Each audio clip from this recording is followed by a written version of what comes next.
Respected Hazrat Mufti Sahab, we the Musallees of other masajid, our Imams and committee members, if they don't follow the Shariat, then how do we do our Eid and Ramadan? This question that the Musallees of the different masjids encounter difficulties and hardships with the trustees and the management of the masjids is not only in one or two areas, it is probably a common problem in many parts of UK. And it is precisely for that reason that this gathering has been called up to teach and to educate the people of the correct concept of the moonsighting. And the solution to that problem is that these kind of gatherings should be held in more and more places, and there should be a greater awareness and an educational campaign to teach and educate the people. The trustees of a masjid, they have an amanat in their hands. It's a trust. A trustee got a trust in his hand. It is amanat. It is a responsibility. He has to ensure that the running of the masjid, the management of the masjid is conducted according to the Sharia. And for that, it is compulsory and fard upon the management and the trustees of every masjid to go and inquire from the ulama haqq what is the correct Shari perspective of the moon sighting and implement that in his masjid. He cannot just sit back, rely on information. He should go out and make his individual effort and inquire what is the right thing in Shariat. Implement that in a masjid, promote it in the Musallees, and not confine it to there, but even go beyond that and ensure that what is the correct rule in Sharia, the principle in Sharia, he should promote that as far as possible, to the best of his ability. If he is negligent in that, then he has failed in his responsibility as a trustee of the masjid. Jazakallah. Respected Hazrat Mufti Sahab, one alim said that if we leave the following of the sighting of Saudi, then we will be disrespecting the honor and the sanctity of Baytullah and Makkatul Mukarramah. It is unfortunate that I would disagree with that.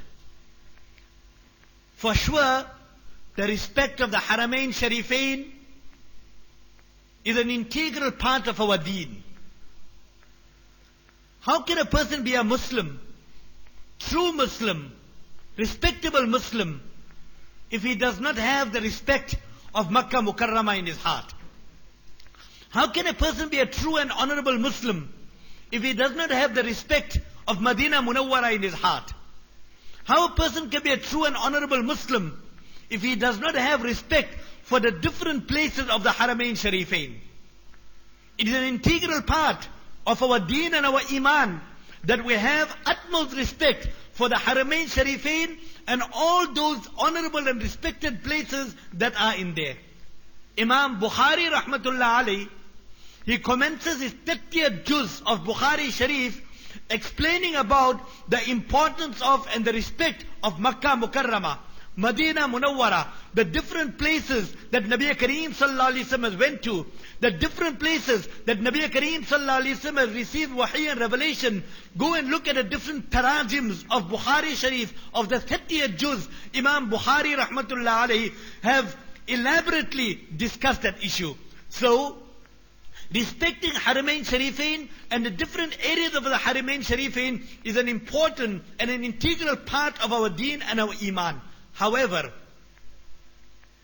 this does not mean that we should digress from the laws and the principles of the Sharia that are set down by none other than Nabi Kareem sallallahu alaihi wasallam. We would respect the Haramain Sharifain for the sake of Allah. We would respect the Haramain Sharifain for the respect of Nabi Kareem sallallahu alaihi wasallam.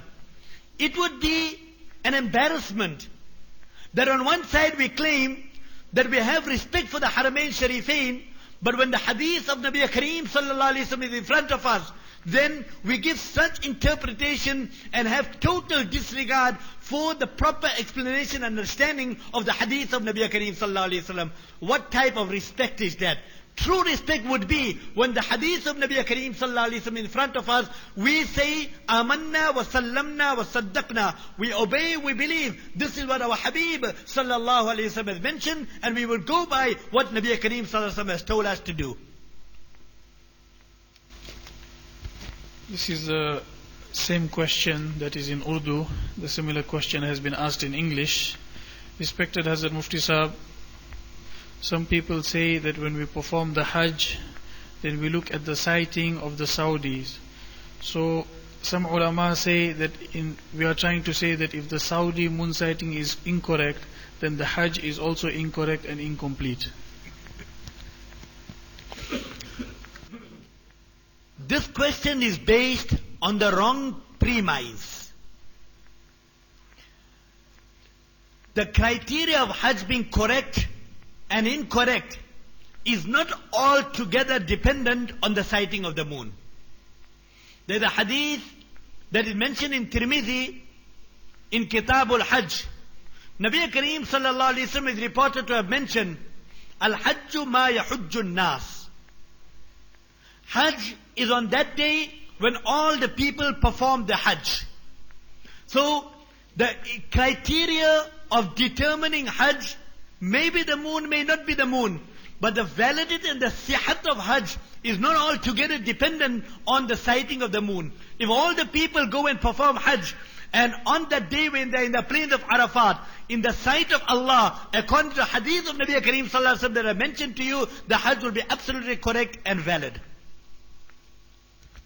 Respected Hazrat Mufti Sahib, some Muslims who are bayat to some shuyukh or Markaz or Darulooms or Islamic institutes, they say that these shuyukh have a lot of taqwa and are very pious, therefore they cannot be incorrect. Unfortunately, I would disagree with that. And I would think that it would be biased and it would be prejudiced to think that some shuyukh, because they follow the Saudi sighting and they are people of taqwa, so we should follow them. Then aren't there other shuyukh on the other side that also have taqwa and also have piety? And they do not follow the Saudi sighting. The criteria of following is not the shuyukh. As far as the shuyukh are concerned, we will have the utmost respect for them. They are our guides when it comes to ruhaniyat, when it comes to spirituality, when it comes to seeking guidance, in gaining the closeness and proximity to Allah Tabarak wa Ta'ala. Most certainly we would seek their guidance and we would try to get closer to Allah Tabarak wa Ta'ala. But however, if the shuyukh have to say one thing, and which is in complete contrast, different and in contradiction to what the hadith of Nabi Kareem sallallahu alaihi wasallam has to say to us, then we are bound as Muslims to disregard what our shuyukh say and go by what the hadith of Nabi Kareem sallallahu alaihi wasallam has said. It would be completely unjust to Nabi Kareem sallallahu alaihi wasallam and the hadith of Nabi Kareem sallallahu alaihi wasallam to disregard the hadith of Nabi Kareem sallallahu alaihi wasallam and follow what my Shaykh have said.